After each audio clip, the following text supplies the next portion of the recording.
எதுக்கு சரண்டர் ஆன? ஒரு கதை சொல்லிட்டு போகலான்னு வந்தேன் சார். சொந்த கதை சார். உன்ன மாதிரி ஆளுங்களுக்கெல்லாம் ஒரே கதை தானே.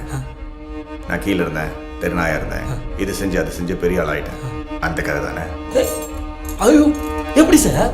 என் கண்ணிலே படம் பார்த்தியா சார்? உன்னை பற்றி ஒன்று சொல்லட்டா. இன்றைக்கே 10 கோடி ரூபா கொடுத்து இந்த தொழிலை விட்டுருனா காசு வேண்டான்னு போயிடுவேன். ஆனால் வீட்டுக்கு போய் இந்த காசு எங்கிட்ட எப்படி போடுங்களான்னு திட்டம் போடுவேன். அதுதான் நீ. அதே 10 கோடியை உன் கையில் கொடுத்து என்னை விட்டுடு சார்னு சொன்னா விட்டுடுயா சார் நீ? என்னை வீட்டுக்கு போக சொல்லிட்டு எப்படி என்கவுண்டில் போகலான்னு பிளான் பண்ணுவேன். அதானே சார் நீ? Good one. ஆனால் எப்படி பார்த்தாலும் நீ நானும் ஒன்று தானே சார்? ஏய், வால் இருக்கிறதுனால எலியும் பூனியும் ஒன்றாயிட மாட்டேன் சார்.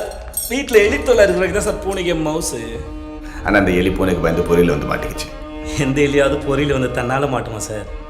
அது சரி, சாதாரண எலி அது 16 கொலை பண்ண பெருச்சாலியாச்சே. நீ மட்டும் என்ன சாதாரண பூனையா சார்? 15 என்கவுண்டர் பண்ண போலீஸ் பூனையாச்சு. 18.